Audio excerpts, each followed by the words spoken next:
naghahanap ng katotohanan, first and foremost na gusto niyang malaman is para matuto siya. For us to be informed. And I do believe, mga graduates natin, you enroll for a particular lesson, a particular studies, because you want to know the truth. You want to be informed. Because nothing can be more tragic if you don't know the truth. If you are uninformed.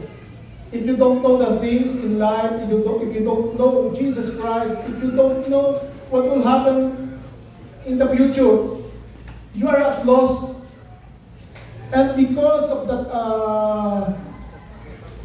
your need to be informed, you are seeking for the truth. It's not only our students here, but all of us, we want truth in our lives. So ayaw natin na mayroong natatago. We always dig deeper to know the truth. And that is just fine because we want to be informed.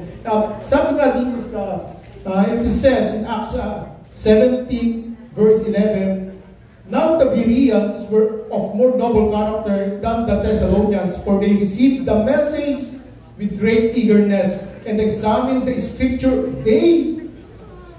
every day to see if what Paul said was true. So naalala nyo ba nung nagka-aral ba, students, na talagang everyday ang devotional, everyday may assignment, everyday meron tayong pinag-aaralan. So ang iba nanghihina na because too much pressure in studies. So ginawa ba yun ng mga teachers natin and mentors para kayo pahirapan for you to feel the hardship in learning? No, ginawa natin yon for you to learn the truth, for you to be informed. Hindi lang basta mapahirapan. So bakit nagpagawa ng mga devotional every day? Because in learning through devotionals, you will be finding the truth. At wala akong there's no one na nag-devotion na nanghinayang dahil walang natutunan. Lahat tayo may natutunan unless we just copy the devotion of others. But as long as we are really reading, learning, meditating, hearing, we are learning. And that's the truth na hindi mawawala sa atin. Kaya, hindi sayang yung ating mga pagpapagal, hindi sayang yung ating pag-aaral because we are being informed. And the Bible says, the more you are informed, the more noble you will become. So ano ba yung noble? So, ito yung mga kinalulugdan ng Panginoon because their characters, because it changes the characters as well. The more truth you learn, the more character change that you will become. Sabi din dito sa 1 Timothy 2 verse 3, this is good and pleases God our Savior, who wants all men to be saved and to come to the knowledge of the truth. So it pleases God if you are informed. It pleases God when you are coming to the knowledge of God. And what is the truth? Sabi na natin, the truth is absolute. But not all the truth. The truth here in the world, pabago-bago. So it depends on time, it depends on situation, but the truth about God, it remains. At ito lang ang mananatili. Kaya, if you are really seeking for the truth, seeking the truth about God, seeking the truth about the Word of God, seeking your relationship with God, because the truth will remain. So one challenge for you. Kasi maraming naghahanap ng truth na bumibitaw. Maraming mga dahilan.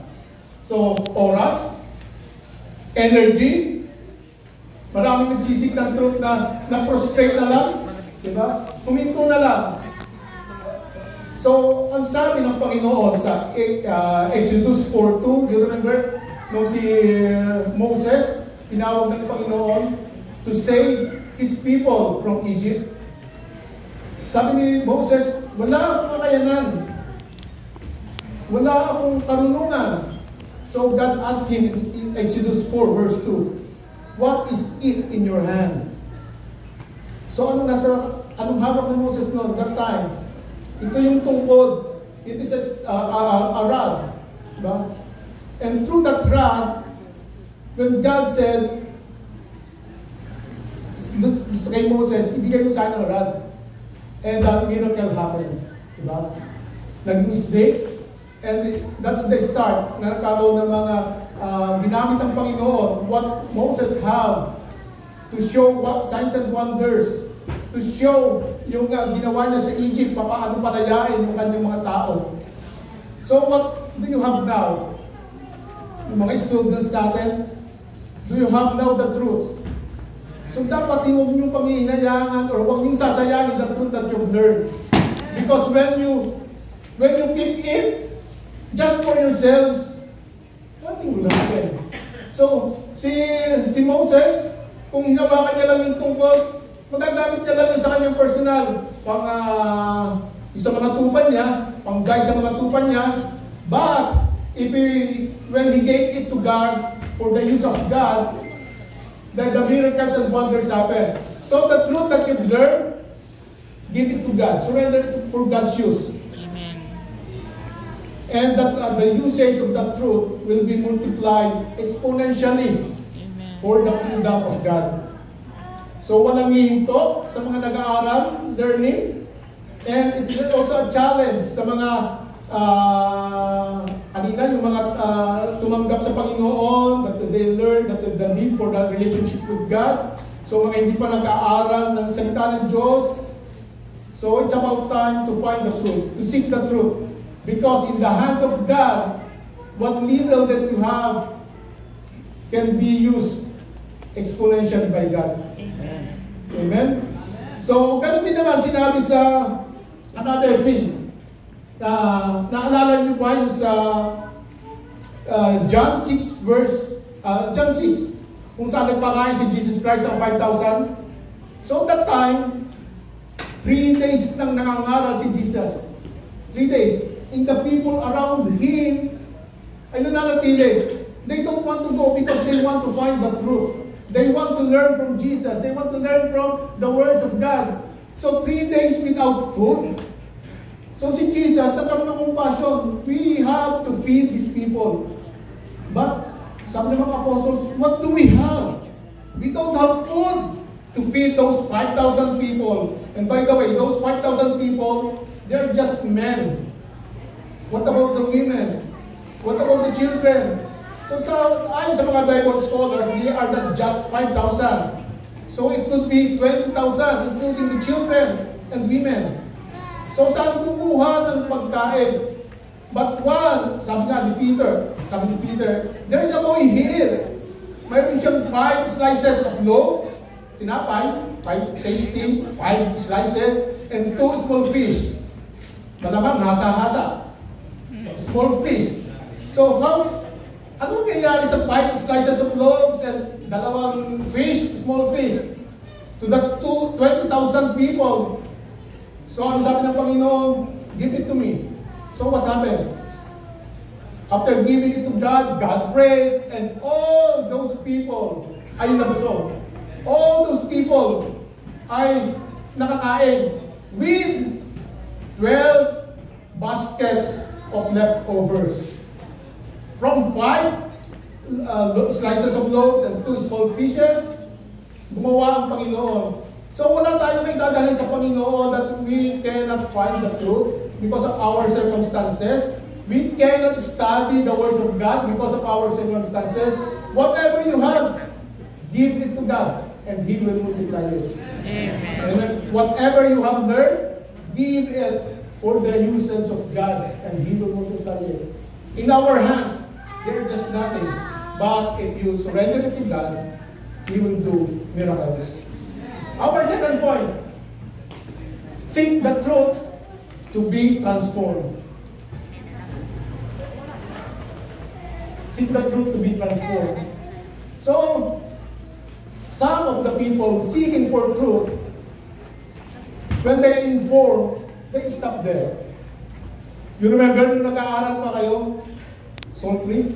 Well, how many are you nung nag-start? Nung nag-start tayo sa friend counter? I think almost 30. Ngayon, a little bit more than half. Bakit? Because they already learned the truth. but they stop. And I'm really glad because you continue. Because you don't satisfied only to be informed, you also want to be transformed. And if all of us here want to have your life transformed, start seeking the truth, but continue it until you are transformed. Amen. So what does it says in our verse that we have read? Sabi nga dito, all the ways that the unrighteousness deceives those who are perishing, they perish because they refuse to love the truth and so be saved. So those who don't want to learn and to love the truth, sabi, the word says, will perish. Will perish. Hindi ba, kapag sinabi ng Bible that they will perish, they will not be entering heaven. They will not be entering the presence of God. They will perish in the damnation of hell. So, if you are not seeking the truth, if you don't, as the Bible says, if you don't love the truth, you are candidate to perish. But I'm so glad the Lord and me are really offering learnings, studies, offering the truth. So, it's nasa ating mga kamay na lang, nasa ating mga decision na lang, if we will be seeking and loving the truth. Because if we not, we are candidate to perish. Ganun din naman, sinabi sa 2 Timothy. Okay, let's wrap it up. Okay, the third point that we have. So you should not only just seeking to be informed, but to be transformed, and the last one is to be sanctified.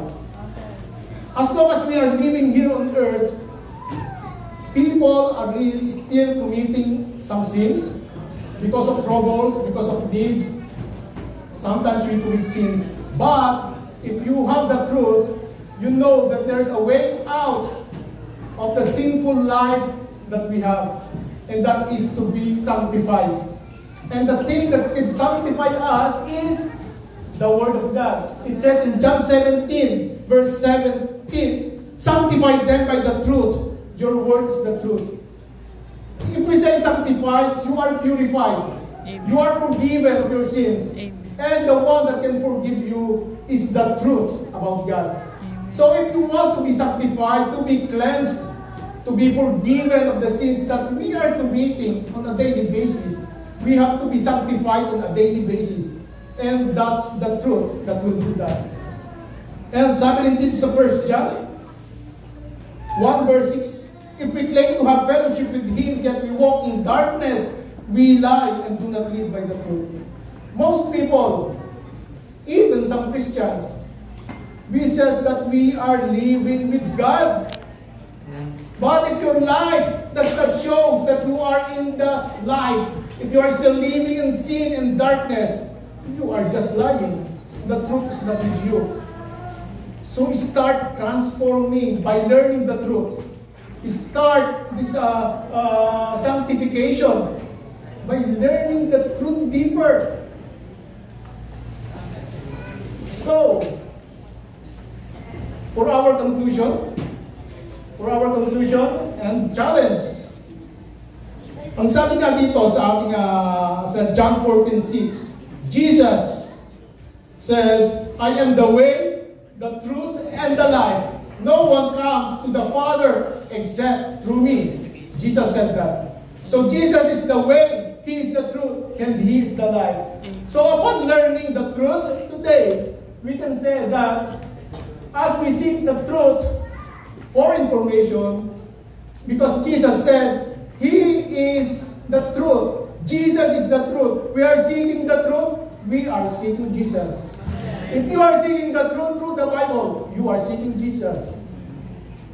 So every time we are seeking the truth, it is Jesus that we are seeking. Amen? Second challenge we have for you today is love the truth for transformation. As long as we are loving the truth, we are loving Jesus. If you don't love the truth, and you live in lie, you don't love Jesus at all. But Jesus is the way to heaven. So if you don't love Jesus, you have no way to be in heaven. So start loving the truth, and in that way, we are loving Jesus. And the third point that we have, live by the truth. It's not enough to be informed. It's not enough to be transformed. But you should live the truth on a daily basis. If you love the truth, dapat wala nang mga gossip, wala nang marites, wala nang sugar coating, straight and be the truth. As tulad ng sinabi nga ni Pastor Arnold this morning, we sacrifice the truth for peace, but it should not be the case. If all of us will be living in truth, there will be peace automatically. Amen. So as we live by